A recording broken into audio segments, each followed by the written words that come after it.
KIMT News 3, coverage you can count on. This is KIMT News 3's Midday. Good afternoon and thank you for joining us here on Midday. I'm Annalise Johnson in for Brooke McKivergan. We begin this afternoon with team coverage of the overnight storms that have devastated several southeastern Minnesota and North Iowa communities. We have KIMT News 3's Jessica bringing live in Teope and KIMT News 3's Alex Jurgens live in Mason City, working to give you the latest information on storm damage and cleanup in those communities. We start off with KIMT News 3's Jessica bringing in the Mower County town of Teope, a small town of just around 60 people that took a hit from an EF2 tornado. Jessica, what are you seeing? Annalise, Teope is an extremely small community in Mower County. We're talking only 58 people, but the devastation seen here is huge.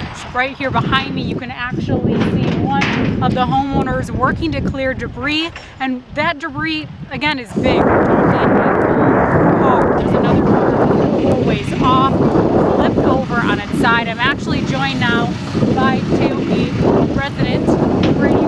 Brady, you were telling me about your experience last night when this EF2 tornado. I was trying to get my dogs and get into the interior room in the upstairs of my house, and the windows blew out and shingles and glass struck me in the back, all small. But then it happened really fast, and within minutes the neighbors and I were all calling each other to make sure that we were safe. Everybody in town was safe. Obviously, we see cleanup efforts going on here behind us. What has been the community reaction today? We started cleaning up last night, and at the beginning of this morning, people were already here. People with heavy equipment able to help us basically move things and get to vehicles and get to houses. There's at least 3 or 4 houses that are completely destroyed. Well, thank you so much, Brady, and wishing you the best in your cleanup efforts. We will have more stories, more information coming up later in the newscast. I do want to mention there have been 2 residents that have been reported injured, although they are in stable condition. Live in Teope, Jessica Berney, KIMT News 3. Thank you, Jess. Wow, those videos of those cars that you could see just mangled and turned over, that is truly devastating. And we're checking in now with Storm Team 3 meteorologist Sean McAday. Sean, we could hear in Jess's live shot there just how windy it still is in Teope. How are conditions looking for cleanup efforts today? It's going to take some time for those conditions to improve. There's a lot to cover today, and those cleanup crews, they would like a less windy day. They would like a day without rain. They're not really going to get it today or tomorrow. Tomorrow's actually windier, and you could hear those strong winds. Just covering again where we've seen damage so far. This is just kind of a sample of some of the more confirmed damage reports we've seen across the area. We do have that now tornado that was confirmed in Teope. Preliminary estimates of an EF2 tornado. That could be more confirmed from the National Weather Service in La Crosse as they continue to survey that. There are other surveys ongoing across the area, some more damage in several places.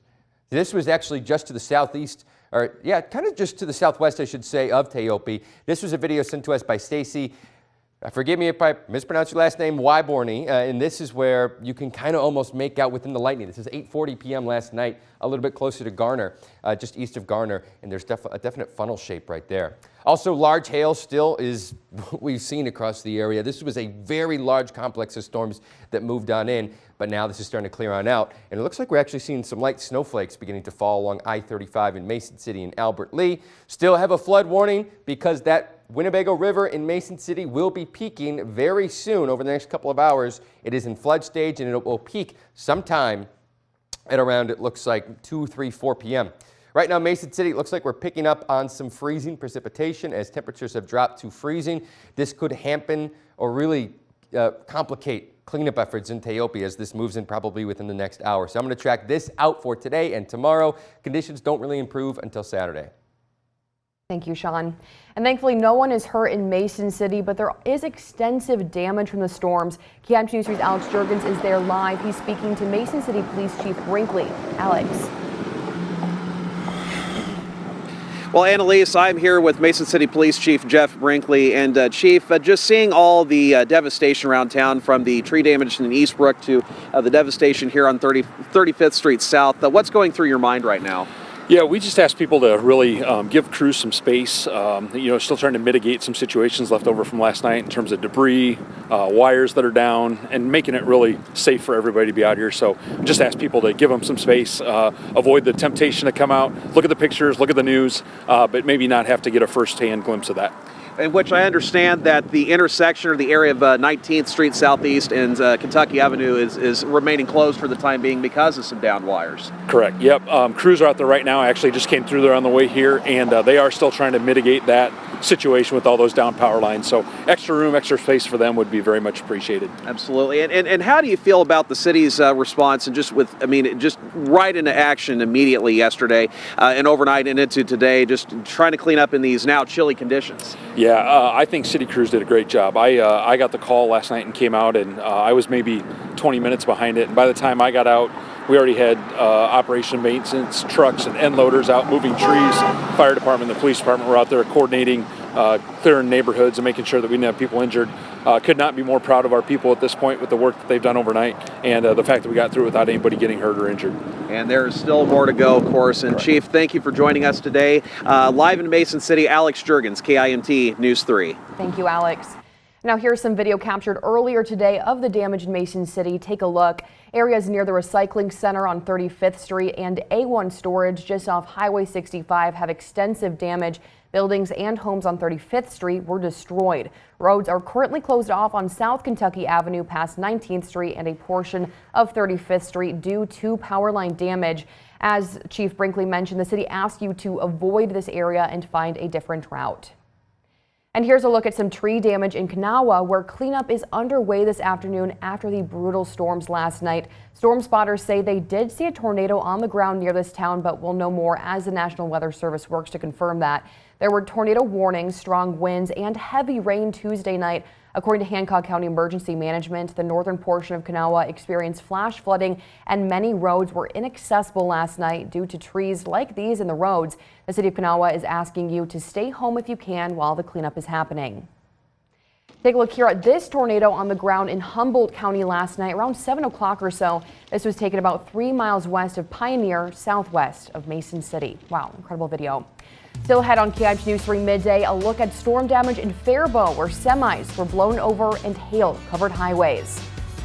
Plus, New York City police have identified a suspect in the subway station shooting from Tuesday, but they're still looking for him. KIMT News 3 Midday, your local news with KIMT News 3's Brooke McKivergan. Tracking storms with Storm Team 3 meteorologist Sean McAday.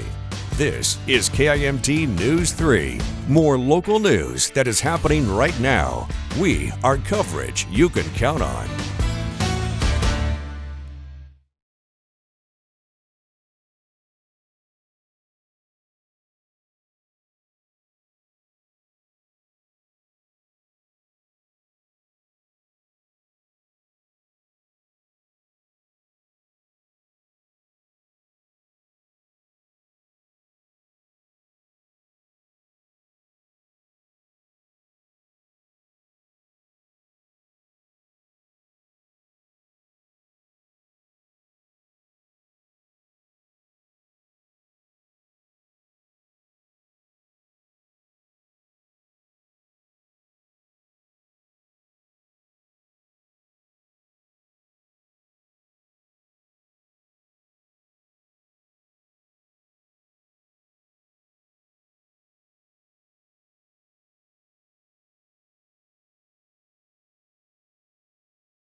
Blown over semis, tornado advisories, hail-covered highways, thunderstorms, and snow. Tuesday was certainly a wild weather day. Strong winds led to quite the scene down in Faribault, where 9 semis were blown over on Interstate 35, bringing traffic to a complete stop early Tuesday afternoon. David Schumann reports from Faribault.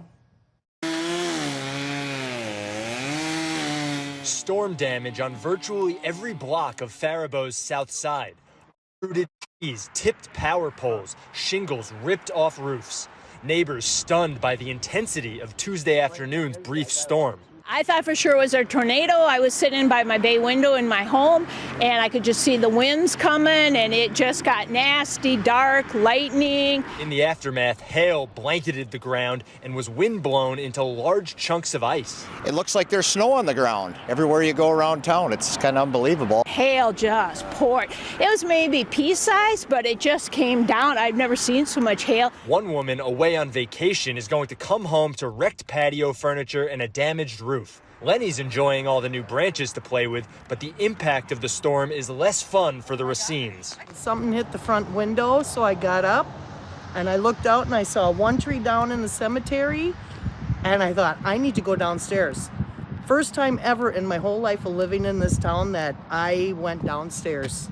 And it was maybe 3 minutes, and I came up and all the trees were down. Time is now 12:13. Here's KIMT Storm Team 3 meteorologist Sean McAday with what he's tracking.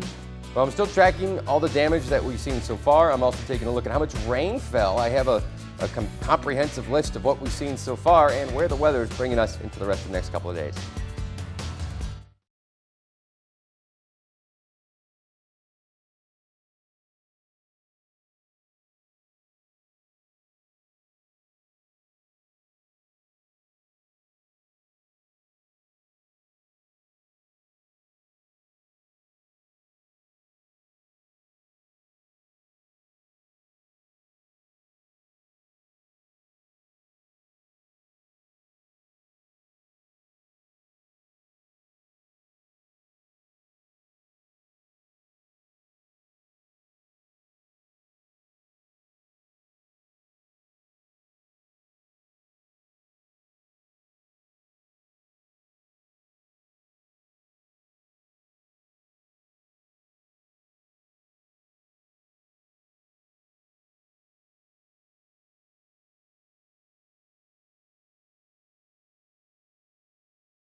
We track storms to alert you first. This is KIMT Storm Team 3, weather coverage you can count on. Welcome back. I'm meteorologist Sean McAday. So we're still tracking and getting reports of damage across the area. The only confirmed tornado in our neck of the woods is the one towards Teope, Minnesota right now. That preliminary estimates towards an EF2. National Weather Service still doing surveys. They might find that more of these areas of damage are tornadoes. And they may also find that there are a lot of tornadoes that didn't really hit the city centers, kind of similar to what happened several months ago on December 15th. And then it was weeks later that they kind of found through post-analysis. There was a couple more that just went through the countryside, through a lot of farm fields and whatnot. And that very well could have happened. This was generally, though, a very different area type of storm that we saw compared to December 15th. This was, instead of a giant line of crazy intense winds, this was more, at least first, a couple of very discrete supercell thunderstorms. First, we had that tornado warning move through southern Hancock County. There is reports of damage in Kanawha from last night, and then that continued on towards places like Clear Lake and then Mason City, reports of damage in Mason City. That continued on. Then towards Grafton, there's reports of damage there. That continued further north, and eventually this got all those supercells got sucked into that initial line of storms. As this whole thing lined up a little after midnight, it created a big surge of wind. Towards 10:40 p.m. last night, that wind surged through parts of Mason City and created more damage. I saw a report that just from a storm chaser that he was saying he had never seen an inflow region. These winds ahead of some of these storms so strong they were knocking down power lines in parts of Mason City. So incredibly strong storm. That's now moving out to the east. What we're seeing now is some really light freezing precipitation actually falling along that I-35 corridor. Mason City, Albert Lee, Algona, not all of this is making it to the ground, but we'll have to continue to keep an eye on this because that could ice up those roads if this goes on for quite some time. Right now, also worth a mention is flood warning still for the Winnebago River in Cerro Gordo County, Mason City. A lot of parks there along the Winnebago River flooding because this river over the next couple of hours should be cresting and flooding in flood stage at about 10.5 feet over. So there's some big rain right there that we saw. 33 degrees currently in Mason City. I do have a list of rain coming up in a hot second. 37 degrees in Rochester. Not seeing anything fall from the sky here. But what fell from the sky last night? Some big rain. The biggest one I got was in Otranto. Just over 5 inches of rain. That's Mitchell County. Holy cow, that's a lot of rain, even within a couple of hours. St. Ansgar, not too far from there, 4.5 inches. That's also in Mitchell County. Both of those were in that region where we had that flash flood warning last night, and it makes sense. You look at that. Got a crazy amount of rain real quickly. Other spots generally through our area saw somewhere between 1 to 3 inches of rainfall. This is generally a good thing. You get under 3 inches, it's not really going to flood too much, and you can also work to keep away that drought, which is good news. Temps in the 30s right now. They are falling more than we expected today, so today's turning out a bit cooler than we thought. High temperatures today still only around 40 degrees later on this afternoon. Earlier today it was around 50 degrees. Winds out of the west blowing in all that cooler air, and that's going to be real quick. I'm just going to skip ahead. We're going to see a couple of light rain showers for the rest of today. Tomorrow it turns to flurries. Still another cold day. In the morning we'll have to watch for icy roads. Tomorrow the winds are even stronger. Winds today gusting maybe 40 miles per hour. Tomorrow that's closer to 50 miles per hour. So if you're a cleanup crew or you have damage to pick up, things really don't improve until Saturday when those winds kind of calm down, and we're not really checking a chance for rain or snow or anything of the sort for Easter weekend. So perhaps Saturday will be a big day for cleanup efforts. Yeah, I think so. All right, thank you, Sean. We'll be right back after the break.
Last night and this morning's rains could be a good sign for some after many dry months. There is going to be potential for some heavy rainfall, at least some rainfall in the next several days. In fact, any rainfall is good rainfall. I mean, even if we get a quarter of an inch, half an inch of rain would be great for much of Iowa and Minnesota, just to help with the dry conditions.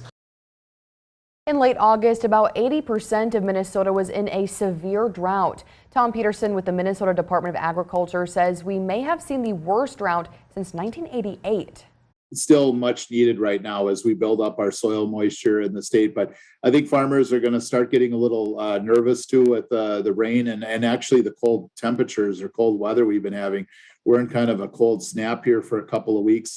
There's been many times just in recent memory of farmers are in the field, this time of the year and getting ready. And so that's going to push that back. Peterson says a good crop this season helps our economy and helps farmers build equity.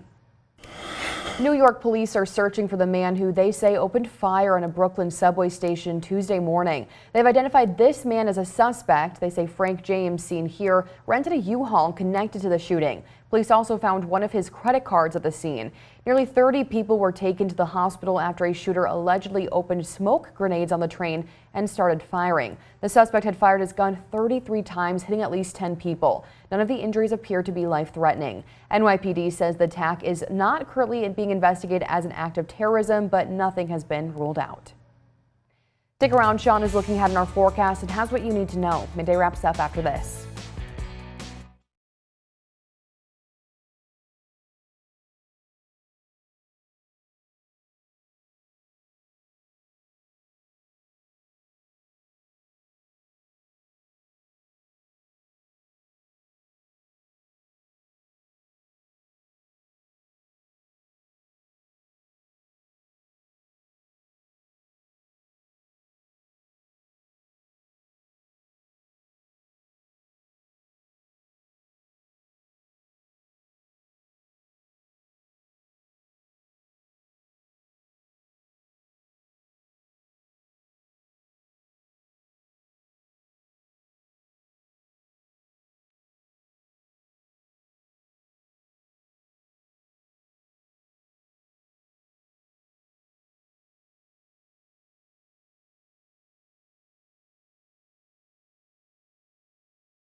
Well, the devastating tornadoes and storms that came through our area are over now, but now people are cleaning up today. Sean, what are things looking like? They're not great for cleaning up, unfortunately. It's still really windy. And now on the radar, If we could bring it back to the radar, please, that would be fantastic. Right now we're taking a live look over Rochester.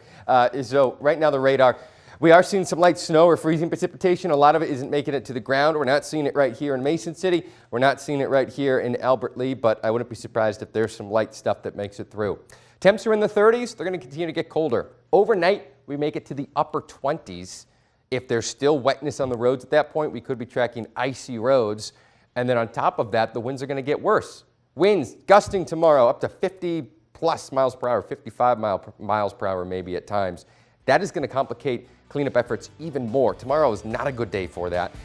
Things still pretty breezy on Friday, but they are thankfully getting better by Saturday. Windy again on Sunday for Easter, but just expect cool temps the next 7 days. Thanks for making us your choice for news, and be sure to join us for KIMT News 3's First and 4 as we continue to cover storm recovery.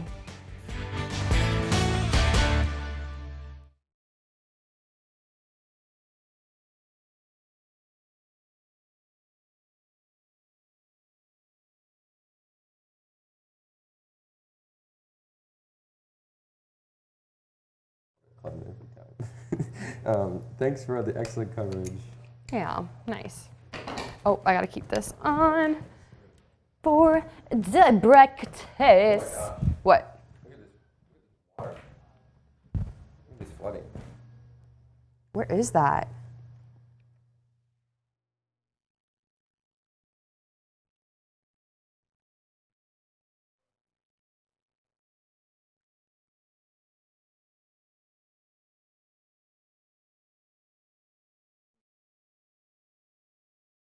Ooh.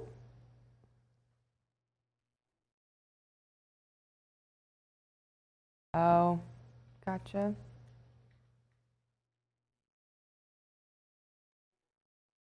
Yeah, 1 second. Let me do this and then.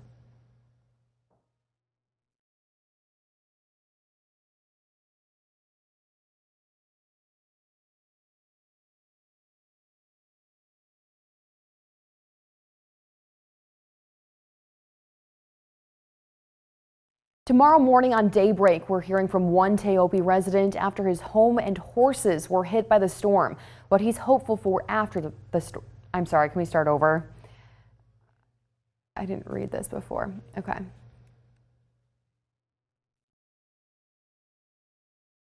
Tomorrow morning on daybreak, we're hearing from one Teope resident after his home and horses were hit by the storm, what he's hopeful for after the devastation, and how to maintain a healthy water level to mitigate any flooding this spring. Well, those stories and more tomorrow morning on daybreak starting at 4:30.